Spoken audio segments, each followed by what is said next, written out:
Hi student, हमारा आज का जो टॉपिक है वो है sex linkage in human. Student, सबसे पहले आप एक चीज़ को याद रखिएगा कि ये जो सेक्स लिंकेज है ना, ये क्या है।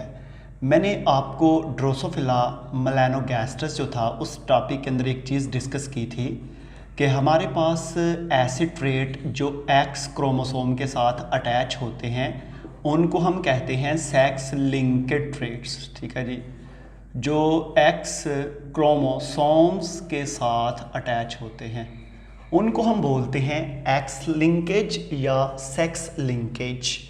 और आप तमाम स्टूडेंट को पता है कि जो हमारी बॉडी जो है, अब बॉडी के अंदर जो फीमेल का केस है उसमें सेक्स पेयर्स में जो दो एक्स क्रोमोसोम होते हैं और मेल के केस में दो जो हैं सेक्स पेयर में दो क्रोमोसोम हैं, एक एक्स है और दूसरा क्या है, वाई।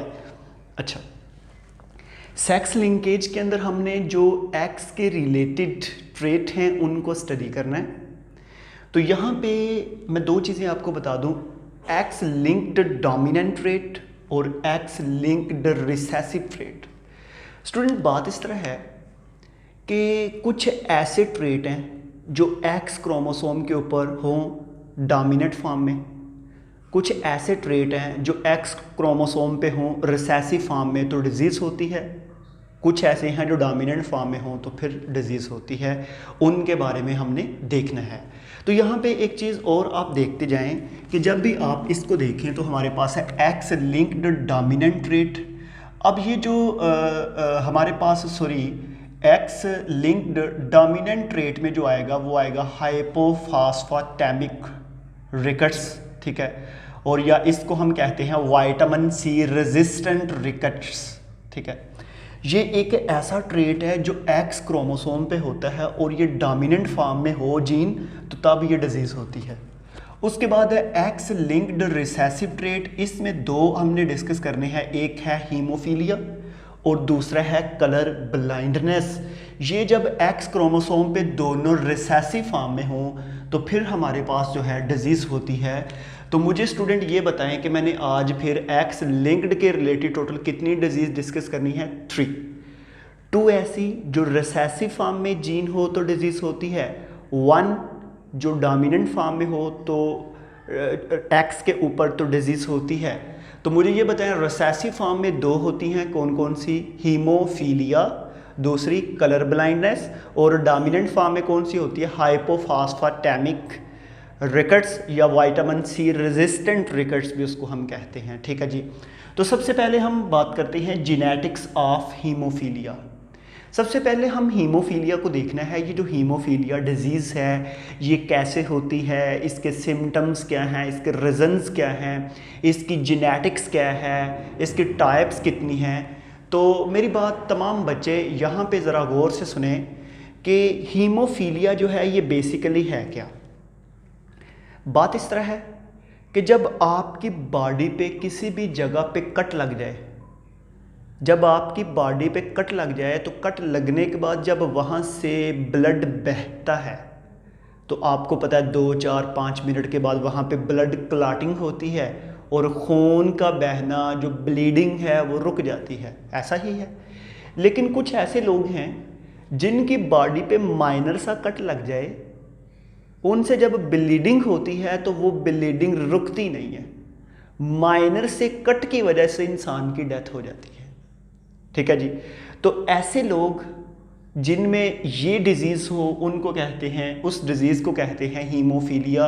ह्यूमो मीन होता है ब्लड, फीलिया मीन होता है इफेक्शन, मोहब्बत करना, लव करना। ठीक है जी, उनकी बॉडी के अंदर कट लगा नहीं, पूरे का पूरा ब्लड बह गया उसके अंदर से। ठीक है, तो एक तो फिर ये पॉइंट हो गया कि इसमें फेल्स ब्लड क्लॉटिंग, इसमें ब्लड क्लॉट नहीं होता, जो खून जमता नहीं है। उसके बाद इसमें ब्लड क्लॉटिंग फैक्टर ही नहीं है। समझ आ रही है?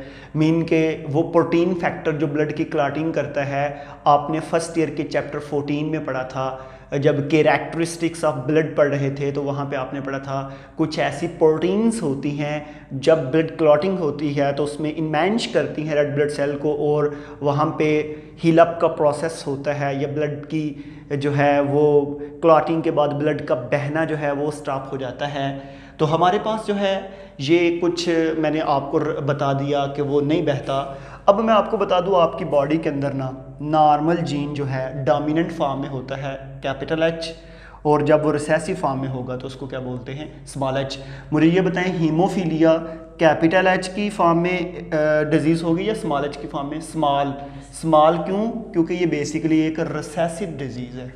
क्या है जी? ये बेसिकली ये क्या है? Recessive disease.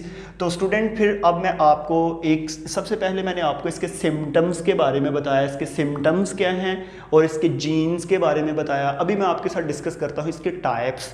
तो जब भी आप हीमोफीलिया की बात करते हैं, हीमोफीलिया की 3 बेसिक टाइप हैं, A, B, C। ठीक है जी, ये मैंने यहाँ पे लिखा भी हुआ है। हीमोफीलिया जो है इसकी 3 टाइप हैं, A, B और C।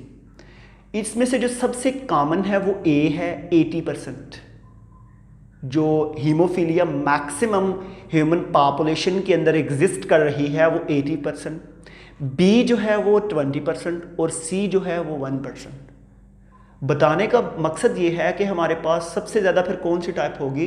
A वाली। ठीक है, तो अब आगे मैं आपको ये बता दूं कि ये जो 80, 20 और 1% है ये किस किस वजह से होती हैं। जो हीमोफीलिया A है ये होती है फैक्टर 8 की वजह से, मतलब नंबर है जीन का। B जो है ये होती है 9 की वजह से, और C होती है 11 की वजह से। समझ आ रही है? मतलब कि एक जो है जीन नंबर 8 की वजह से, एक जो होती है जीन नंबर 9 की वजह से, और एक जो होती है जीन नंबर 11 की वजह से।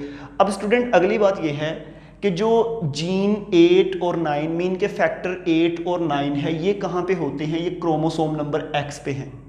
मेरी बात को ज़रा गौर से सुनिएगा। अगर एक मैं मेल की बात कर लूँ, अगर हम मेल की बॉडी की बात करते हैं, हम यहाँ पे 2 क्रोमोसोम्स को बनाते हैं। ये मेरे पास एक क्रोमोसोम है X, ठीक है जी, और दूसरा जो है ये क्रोमोसोम है Y, और आपको पता है कि ये किसका मैं बनाया है कॉम्बिनेशन? मेल का। ठीक है, अब ये जो आपको पता है कि A वाला 8 और 9 जो फैक्टर है ये X क्रोमोसोम पे है, X लिंक्ड है, ये X क्रोमोसोम है। इस पे एक यहाँ पे है और एक यहाँ पे है, तो इसके अल्टरनेट Y पे नहीं होता। आपको पता है Y के ऊपर जो जीन की पोजीशन है वो डिफरेंट है। ठीक है, तो यहाँ पे जो है वो नहीं होता Y क्रोमोसोम के ऊपर। तो हमारे पास फिर क्या होगा कि इसको हम बोलते हैं नॉन एलीलिक। ये नॉन एलीलिक है। ठीक है, इसकी एलील नहीं है दूसरे क्रोमोसोम के ऊपर। समझ आ रही है? उसके बाद अगला जो है हीमोफीलिया C जो 1% है, ये ऑटोसोमल है। समझ आ रही है? ये X क्रोमोसोम पे नहीं है, और मेरे ख्याल में शायद ये जो फैक्टर 11 है ये क्रोमोसोम नंबर 7 पे है शायद। ठीक है, या 11 पे है, इसमें से किसी में है। अब ये देखें, ये जो हीमोफीलिया C है ना जो 1% है, ये ऑटोसोमल है। अब मुझे ये बताएं, अगर ये ऑटोसोमल होगा तो ये नॉन एलीलिक होगा या एलीलिक होगा? क्योंकि आपको पता है कि ऑटोसोम सारे के सारे पेयर की फॉर्म में हैं। अगर जीन की एक एलील इधर है तो उसके अल्टरनेट दूसरे के ऊपर दूसरी एलील होगी। समझ आ रही है? तो ये फिर मुझे ये बताएं कि आपके पास हीमोफीलिया की टोटल कितनी टाइप होगी? 3। A, B, C। कॉमन कौन सी है? A। रेयर कौन सी है? C। और इसमें से कितनी सेक्स लिंक्ड हैं? 2 फर्स्ट वाली। कितनी ऑटोसोमल हैं? 1 C वाली। कितनी नॉन एलीलिक हैं? 2। कितनी एलीलिक हैं? 1। समझ आ रही है? अच्छा, अब स्टूडेंट यहाँ पे एक चीज़ और, हम अब ना इसकी ये पेडिग्री देख लेते हैं। यहाँ पे मैं एक चीज़ और आपको बताता जाऊँ कि जब भी हम ह्यूमन के अंदर किसी भी डिजीज़ को स्टडी करते हैं तो हम नेचुरली उसका क्रॉस नहीं करते। फॉर एग्जांपल एक फीमेल है, उसका जेनेटिक मेकअप चेक करना है, एक मेल के साथ उसका क्रॉस नहीं करेंगे क्योंकि सोशल इशू हैं। क्रॉस तो जस्ट वो उसी से करेगी ना जिसके साथ उसकी शादी हुई है। वैसे तो नहीं है कि हर एक के साथ उसका क्रॉस करवाया जाए और उसकी जेनेटिक मेकअप को, उसकी फीलियल जनरेशंस को चेक किया जाए, ऐसा तो नहीं है। तो हमारे पास जो है फिर हम इनकी पेडिग्री को चेक करते हैं। पेडिग्री होता है शजरा नस्ब, ठीक है। इनके आपस में हम देखते हैं, ये इसके ये बच्चे हैं, इनके वालिदैन थे, उनमें कौन सी डिजीज़ थी, उनके वालिदैन में कौन सी थी, या ये बच्चे हैं इनके आगे जो होंगे उनके अंदर क्या सीन है, उनके अंदर क्या सीन है, ठीक है जी। इसको हम पेडिग्री या शजरा नस्ब कहते हैं। देखें अभी मैं बताने लगा हूँ जेनेटिक्स ऑफ हीमोफीलिया में पेडिग्री को। स्टूडेंट बात इस तरह है कि हमारे पास ना ये एक है फीमेल और ये है एक मेल। याद रखिएगा जो राउंड आपके पास शेप है ये शो करती है फीमेल को, और राउंड के साथ जो ऐसे कॉर्नर है स्क्वायर है ये शो करती है मेल को, ठीक है जी। अब मेल रेड है, फीमेल ग्रीन है। मेल रेड, रेड का मतलब है कि ये इन्फेक्टेड है, ये बीमार है, ये हीमोफीलिया जो है इसके अंदर डिजीज़ है। और ये जो है ये फीमेल है, ये नॉर्मल है। ग्रीन का मतलब क्या होगा, नॉर्मल, और रेड का मतलब क्या होगा, इन्फेक्टेड, ठीक है जी। अब देखें मैंने आपको बताया था हीमोफीलिया एक रिसेसिव ट्रेट है, रिसेसिव जेनेटिक्स है इसकी। तो ये स्मॉल एच और इस पे दोनों के दोनों क्या है, कैपिटल एच है। समझ आ रही है। अब जब इन दोनों की शादी होगी ना, शादी के बाद इनके हाँ 2 बच्चे हुए हैं, एक ये और एक ये, ठीक है जी। जो इसका मेल है वो नॉर्मल है या इन्फेक्टेड है, नॉर्मल क्योंकि ग्रीन है, और फीमेल नॉर्मल है या इन्फेक्टेड, ये इन्फेक्टेड भी नहीं है और नॉर्मल भी नहीं है, ये कैरियर है। ये जो सेंटर में रेड कलर का डॉट होता है इसका मतलब है कैरियर। अब ये मैं बताता हूँ कैरियर कैसे। देखिए स्टूडेंट, आप अगर इसके 2 गैमेट बना लें, इसके 2 गैमेट बना लें, उनको जब मल्टीप्लाई करेंगे जिस तरह आप इस चैप्टर में रूटीन के साथ पढ़ के आ रहे हैं, तो हमारे पास मेल का ये कॉम्बिनेशन बनेगा कैपिटल एच, इस फीमेल का ये कॉम्बिनेशन बनेगा, एक कैपिटल एच एक स्मॉल एच। अब आपको पता है कैपिटल एच डोमिनेंट है जिसकी वजह से इसमें डिजीज़ नहीं होगी, लेकिन इसमें हीमोफीलिया का रिसेसिव ट्रेट, रिसेसिव जीन मौजूद है, एलील मौजूद है जो आगे जाके एक्सप्रेस हो सकती है। तो यहाँ पे फिर ये किसके तौर पे काम कर रही है, फीमेल कैरियर, ये मेल क्या है, नॉर्मल। अब ये जो हमारे पास इसको हम, ये जो पहले वाली है इसको हम बोलते हैं पेरेंट, ठीक है जी। पेरेंट में, पेरेंट के आगे हुए चिल्ड्रन, चिल्ड्रन में जो कैरियर फीमेल थी उसकी एक नॉर्मल मेल के साथ करवाई शादी, कैपिटल एच। आपको पता है कि इसके ऊपर कैपिटल एच होगा तो नॉर्मल। जब इन दोनों की आपस में शादी होती है तो होने के बाद इनके आगे कितने बच्चे हुए हैं, 4। अब ये जो 4 हैं इनको आप नंबर दे लेते हैं 1 2 3 4, इसी तरह इधर भी आप दे लें 1 2 3 1 2, ठीक है जी। अब ये जो 4 बच्चे हैं, मुझे ये बताएं कि ये फीमेल क्या है, नॉर्मल, ये मेल क्या है, ये मेल क्या है, इन्फेक्टेड, और ये कैरियर। अब मुझे ये बताएं 4 बच्चे हैं, एंटी टेस्ट का एमसीक्यूज भी सुनना और बोर्ड का आपने यहाँ पे एमसीक्यूज भी सुनना है। 4 बच्चे हैं, अगर पेपर में एमसीक्यूज आता है कि एक कैरियर फीमेल का एक नॉर्मल मेल के साथ जब शादी होती है तो कितने % चांस है कि उसके बच्चे नॉर्मल हों, 50%। आधे बच्चे नॉर्मल हैं तो कितने % चांस है, 50%। कितने % चांस है इन्फेक्टेड हों, 25%। इन्फेक्टेड 1 है तो कितने % चांस है कैरियर हों, 25%, ठीक है। क्योंकि देखिए ना 4 हैं, आधे नॉर्मल तो 50% नॉर्मल, पीछे जो हैं जो आधे बचे हैं उनमें से आधे कैरियर हैं और आधे क्या है, इन्फेक्टेड हैं। तो हमारे पास जो है ये आपके पास नज़र आ रहा है कि ये कैरियर है और ये क्या है, इन्फेक्टेड। तो यहाँ पे ना आपके एक्सपेरिमेंट को एक्सप्लेन किया गया है।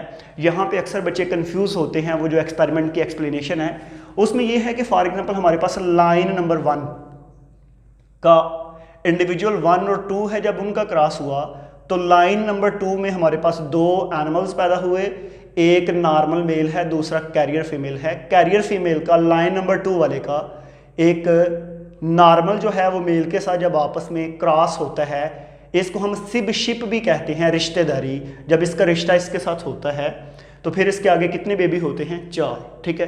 उसमें से आपको पता है कि कितने कैरियर हैं, कितने इन्फेक्टेड हैं, कितने जो है नॉर्मल हैं, कितने एबनॉर्मल हैं। तो ये मैंने बताया कि ये मैंने किसकी आपको बताई है अभी, पेडिग्री हीमोफीलिया की।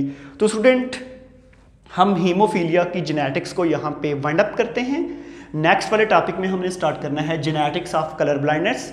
तो आज के लिए थैंक यू।